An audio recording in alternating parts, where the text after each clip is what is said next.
Coach, was there anyone who made this 53-man roster that really exemplified themselves in your units and probably put them over the top?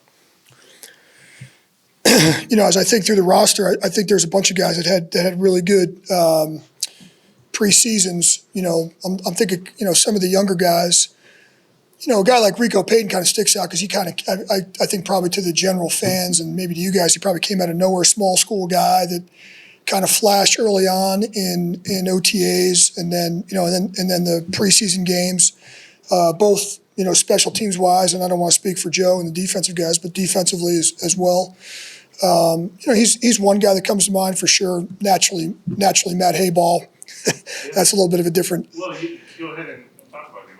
Yeah. Well, listen, I really like Matt, going back to his college performance, and then I thought he had a really decent combine, and, he goes undrafted, and, he kind of fit along the same mold that Lou did last year.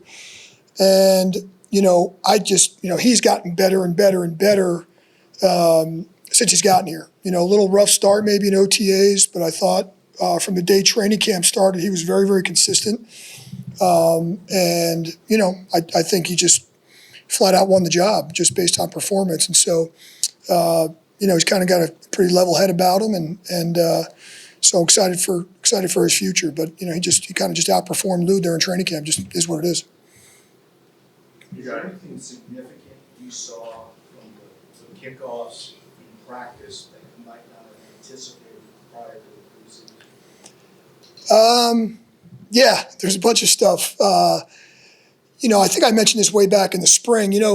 Because it's all new, we tinkered with a bunch of stuff technique-wise, quite frankly, threw some stuff out, on both sides, kickoff and kick return. That kickoff return technique for those frontline players is really difficult. I mean, those I probably didn't anticipate when we first, brought this new format, into the game is how quickly those kickoff players are on top of those kick return players, and that's something that's probably the technique that we've had to work the most on. The veteran players, it's just a totally different deal because obviously in the old format you got to run back and have a little bit of a turn. There was a little bit of time on your side where now there's none.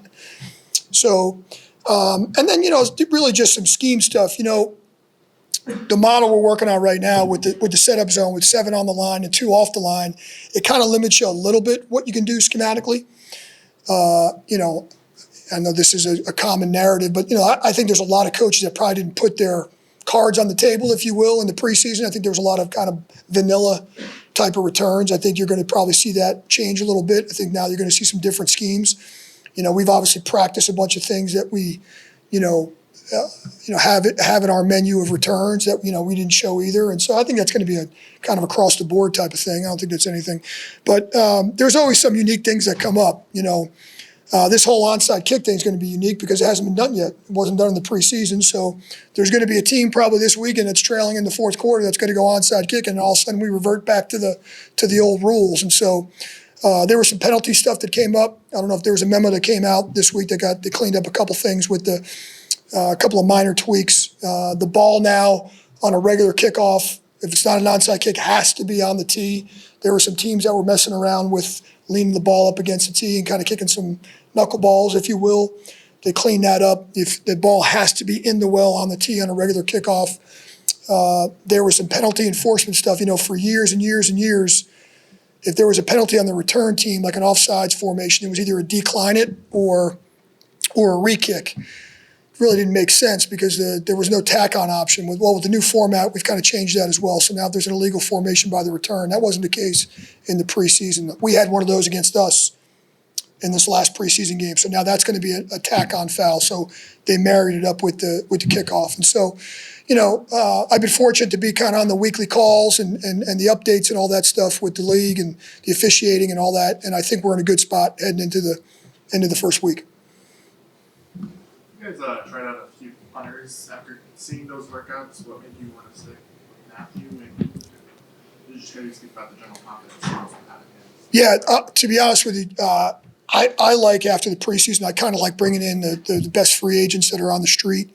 That are out there. So, you always have to have a ready list. And so, as we know, there's really no depth chart for kicker and punter and snapper. And so it's always good to know the best guys that are out there. The two guys we brought in, I thought, did really well in the preseason at their respective clubs. Kind of just wanted to see where they were at. We also brought in a bunch of returners to work out, as maybe some practice squad options. And so to have them catch off a live foot rather than a jugs machine, that was kind of the workout. It really wasn't more, it was more about having a ready list than it was about competition for Matt. Quite frankly, that's really what the workout was about. So I know sometimes that can appear as if you're trying to replace your guy. That really wasn't the case. Now, those two guys, Corliss and Waitman and Trent Gill, I thought really had strong preseasons, both veteran guys. So it's kind of interesting to see where they were at along with the returners. The returner shot, that was the receivers that came on the same day as the punters? It was. All those guys had, all those receivers that came in had some type of returner value. One guy was obviously UFL, and a couple guys, Smith Marset and some of those guys, John Ross, all those guys that came in, we put through a returner workout as well. And so, I've said this before, I really believe in my heart with this new format, your returner depth is going to be really important. I think as we go through this season, I think that's going to show up for a lot of teams. I think the teams with more returner depth, you're going to see it's going to be a big deal in the start drive. You just kind of answered that. That's something you covered though. Like you guys have the claim on the, I can't say his name, the running back. Kane, yeah. Yeah, that's something that you're looking for actively. Yeah, so at the cut downs, we're looking at everybody. We're looking at core players, returners, specialists, all that, and that was a guy that I've always had a lot of respect for. Playing against him. Obviously, he had some type of medical issue. I can't really speak on that, but that didn't that didn't work out. But that's So when we're at the claims, we're looking at all those guys. I looked at a bunch of guys that are also core players. You're always looking to guys that go to practice squads, guys that don't go to practice squads, and to see because I think I think everyone's always looking for the big replacements, but the bottom of the roster, if you will. Those guys can be as valuable, and from being here all the years, we've claimed some guys that have really helped us out. So that's kind of what the process was there, thought process.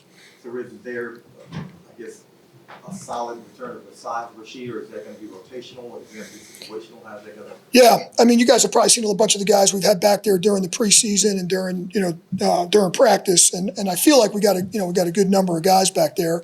I think we have a number of different options right now on the roster. For kick returner, obviously Sheed's going to be back there as kick and punt guy, but there's a number of guys that have done it, and so I feel pretty confident. But you're always looking for, when you have a receiver on the practice squad, it's always nice to have a guy that could bring up if you ever have an issue. You could elevate a guy that has dual returner ability. So I think with this new format, it's kind of like that. The more you can do, kind of guys are going to be important. But I like where we are heading into game one. Appreciate it, guys.